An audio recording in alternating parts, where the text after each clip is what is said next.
ପୁଅ ଯା ମାଛ ନେଇକି ଆସିବୁ ଆଜି ଟିକେ ଘାଣ୍ଟ କରିବା। ଆଉ ବୋଉ କଣ କଣ ମାଛ ଆଣିକି ଆସିବି ଘାଣ୍ଟ ଆଜି ପାଇଁ? ଆଜି ରୋହି ମାଛ ଟିକେ ଆଣିବୁ ଆଉ ଚିଙ୍ଗୁଡ଼ି ଟିକେ ଆଣିବୁ, ତା ସାଙ୍ଗରେ ମୁଣ୍ଡ ଟିକେ ଆଣିବୁ। ହଉ ଆଉ ମୁଁ ଯାଏଲୋ ମା, ଲେଟ୍ ହେଇଯିବ, ମାଛ ସରିଯିବ। Hello friends, welcome to my blog. ଆଜି ଆପଣମାନେ ଦେଖିବେ ଆମ ବୋଉ କେମିତି ମାଛ ବନଉଛି, ମାଛ ଘାଣ୍ଟ ବନଉଛି, ଚିଙ୍ଗୁଡ଼ି ପକେଇ ମୁଣ୍ଡ ଛେଚି ମୁଁ ଆପଣଙ୍କୁ ସବୁ ଏଇ ଭିଡ଼ିଓ ମାଧ୍ୟମରେ ଦେଖେଇବି। ଆପଣମାନେ ଭିଡ଼ିଓ ଦେଖନ୍ତୁ ଆଉ ଖାଇବାର ଏନ୍ଜୟ କରନ୍ତୁ। ଆଜି ଘାଣ୍ଟ ପାଇଁ କ'ଣ କ'ଣ ଦରକାର, ମାଛ କାଲିଆ ପାଇଁ କ'ଣ କ'ଣ ଦରକାର, ଆପଣ ଡିଟେଲ୍ ଏ ଭିଡ଼ିଓରେ ପାଇଯିବେ। Thank you.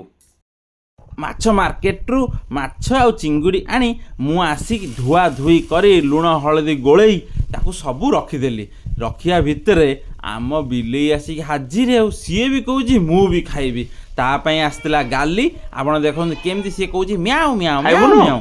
ତା ପାଇଁ ଆସିଥିଲା ଗାଲି, ସିଏ ଖାଇକି ପେଟ ଫୁଲ କରିଦେଲା। ବର୍ତ୍ତମାନ ମାଛ ଭଜା ଷ୍ଟାର୍ଟ ହେଇଯାଇଛି। ମୁଁ ପଚାରେ ମୋ ବୋଉ କେମିତି ମାଛ କାଲିଆ ବନଉଛି, ଆପଣମାନେ ଜାଣିବେ। ବୋଉ କହିଦେଲୁ। ଆଗେ ପିଆଜ କଟା ହବ, ତାପରେ ମସଲା ପାଇଁକି ହବ ଅଦା ରସୁଣ ପିଆଜ ଜିରା ଆକୁ ବଟା ହବ। ବଟା ହେଇସାରିଲା ପରେ ତାପରେ କଷା ହବ। କଷା ହେଇସାରିଲା ପରେ ତାକୁ ଟିକେ ଅଳ୍ପ ପାଣି ଦେବ। ପାଣି ଦେଇକି ପୁରା କଷେଇକି ତାପରେ ମାଛଟାକୁ ଛାଡ଼ିବ। ତାପରେ ନଟପଟିଆ କରିକି ମାଛଟାକୁ ଗୋଳେଇବ ଆଉ। ତାପରେ ଧନିଆ ପତ୍ର ଟିକେ ଦବ, ତାପରେ କଞ୍ଚା ଲଙ୍କା ଟିକେ ଦବ, ତାପରେ ପୁରା ପ୍ରସ୍ତୁତ ହେଇଗଲା ମାଛ ଆମର କାଲିଆ। ଦେଖନ୍ତୁ ଏବେ ମାଛ କାଲିଆ ରେଡ଼ି ହେଇଯାଇଛି। ମୋ ବୋଉ ମୋ ପାଇଁ ବାଢ଼ି ଦେବ 3-4 ପିସ୍, ମୁଁ ଖାଇକି ପେଟ ଫୁଲ କରିଦେବି ଫାଷ୍ଟ। ତାପରେ ବନା ହେବ ଆମର ଘାଣ୍ଟ। ମୁଁ ସକାଳୁ କିଛି ଖାଇନି, ମାଛ ଖାଇବି ବୋଲି। ମୋତେ ଟିକେ ଲାଞ୍ଜ ପିସ୍ ଯେହେତୁ ଭଲ ଲାଗେ, ଆମ ଘରର ଲାଞ୍ଜ ପିସ୍ ସବୁବେଳେ ମୁଁ ଖାଏ। ଏବେ ଦେଖନ୍ତୁ ମାଛ କାଲିଆ ପ୍ରସ୍ତୁତ ହେଇଯାଇଛି, ମୁଁ ୟାକୁ ଭାତ ସହିତ ଖାଇବି। ଆସ ପୁଅ, ମାଛ କାଲିଆ ରେଡ଼ି, ଖାଇବୁ ଏବେ। ଖାଲି କ'ଣ ମାଛ କାଲିଆ, ତା ସାଙ୍ଗରେ ଟିକେ ସାଲାଡ଼ ରଖିଛି। କାକୁଡ଼ି, ମୂଳା, ଧନିଆ ପତ୍ର, କଞ୍ଚା ଲଙ୍କା, ଟମାଟୋ, ପିଆଜ ଭଲ କି ପୁରା ଦଳିଦେଲି, ଖଲିଦେଲି। ପୁରା ଭାତଟା ଧାଇଁ ଧାଇଁ ଉଡ଼ିବ। ଆଉ ଖାଇକି ଟିକେ କହିଲୁ ବାପା, ମାଛ କାଲିଆ ଆଉ ସାଲାଡ଼ଟା କେମିତି ଲାଗୁଛି? ମୋ ବୋଉ ସାଲାଡ଼କୁ ପୁରା ଭଲସେ ଚକଡ଼ା ଚକଟି କରି ଦଳି ଲଙ୍କା ଦଳି ଧନିଆ ପତ୍ର ଚକଟି ତାକୁ ପାଗ ଯୋଗ ପୁରା ରେଡ଼ି କରିଦେଇଛି। ଆପଣମାନେ ବି ସାଲାଡ଼ ଏମିତି ବନାନ୍ତୁ ଆଉ ମୋତେ କମେଣ୍ଟ ମାଧ୍ୟମରେ ଜଣାନ୍ତୁ ସାଲାଡ଼ଟା କେମିତି ଲାଗୁଛି। ପୁରା ଚଟପଟା ଲାଗିବ ଆଉ ରାଗ ବି ଲାଗୁଥିବ, କାକୁଡ଼ିର ମିଠା ଆସନ।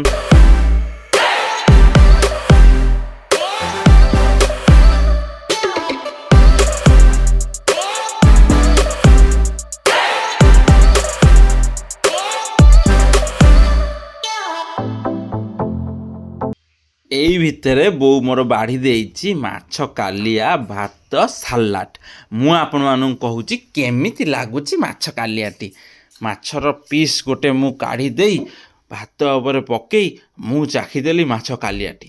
ନଙ୍ଘା ଝୋଳ ହେଇଥାଏ, ମଜା ଆସିଗଲା ଖାଇକି। ସାଲାଡ଼ ତ ପୁରା ଚାରଚାଞ୍ଚ ଲଗେଇ ଦେଉଥାଏ। ଆପଣମାନେ ବି ଏମିତି ମାଛ କାଲିଆ ବନାନ୍ତୁ ଆଉ କମେଣ୍ଟ ମାଧ୍ୟମରେ ଜଣାନ୍ତୁ ସ୍ୱାଦଟି କେମିତି।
ବର୍ତ୍ତମାନ ଏବେ ଘାଣ୍ଟ ତିଆରି କରିବି।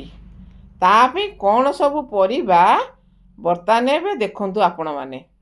ପୋଇ, ସାରୁ, କଖାରୁ, ଆଳୁ ତାକୁ ସବୁ ଚୁନୁ ଚୁନିକି କାଟିଦେଲି।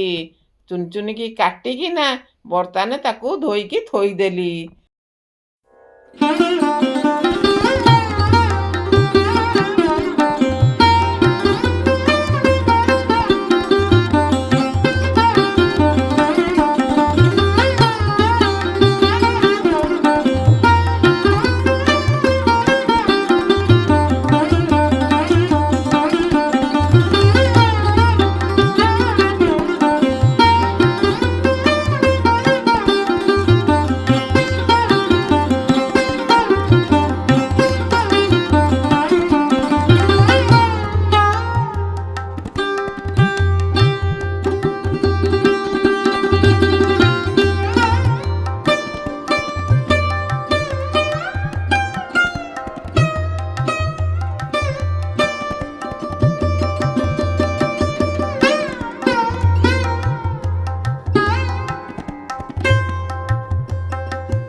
ପନିପରିବା କଟା ଭିତରେ ତାପରେ ଚିଙ୍ଗୁଡିଟା ଭାଜିକି ଥୋଇଦେଲି।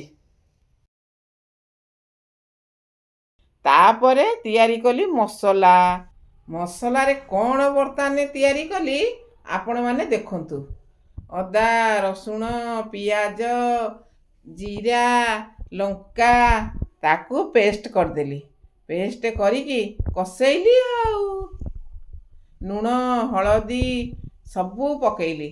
ପକେଇ ସାରିଲା ପରେ ତାପରେ ପରିବାଟା ପକେଇଲି। ପରିବାଟା ପକେଇକି ଭଲକି କଷିଲି। କଷିକା ତାକୁ ଟିକେ ଘୋଡ଼େଇ ଦେଲି। ଘୋଡ଼େଇ ସାରିଲା ପରେ ଦେଖିଲା ବେଳକୁ ଆସିଲା ବେଳକୁ ବାମ୍ଫ ବୁଲି ଯାଇଛି। ବାମ୍ଫ ବୁଲି ସାରିଲା ପରେ ତାପରେ ଅଳ୍ପ ଟିକେ ପାଣି ଦେଲି। ପାଣି ଦେଇ ସାରିଲା ପରେ ତାକୁ ଘୋଡ଼େଇ ଦେଲି। ଘୋଡ଼େଇ ସାରିଲା ପରେ ଦେଖିଲା ବେଳକୁ ପରିବାଟା ଟିକେ ସିଝି ଯାଇଛି।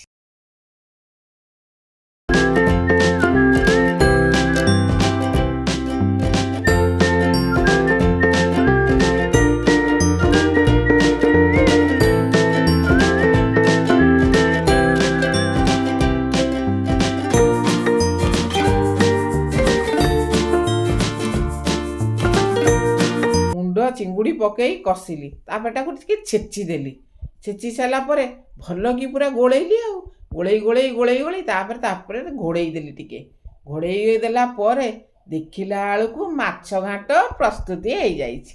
ମୁଁ କହିଲି ପୁଅ ରେଡ଼ି ହେଇଗଲା ଆମର ଘାଣ୍ଟ, ଆସେ ଖାଇବୁ।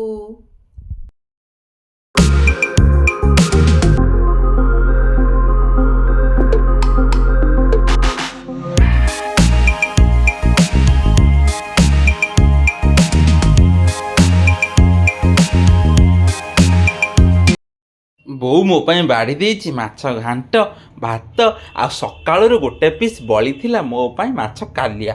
ମୁଁ ତାକୁ ଭାତରେ ଆନନ୍ଦରେ ଖାଇବା ଟାଇମ୍ ଆସିଗଲାଣି। ଆଉ ଅପେକ୍ଷା ନକରି ମୁଁ ଖାଇ ପକେଇଲି ମାଛ କାଲିଆ ଯେଉଁ ବଳିଥିଲା ତା ସାଙ୍ଗକୁ ନୂଆ ପ୍ରିପେୟାର ହେଇଥିବା ଆମର ମାଛ ଘାଣ୍ଟ। ଖାଇଲା ପରେ କୁହନ୍ତୁନି ଅଲଗା ପ୍ରକାରର ମଜା ଆସିଗଲା।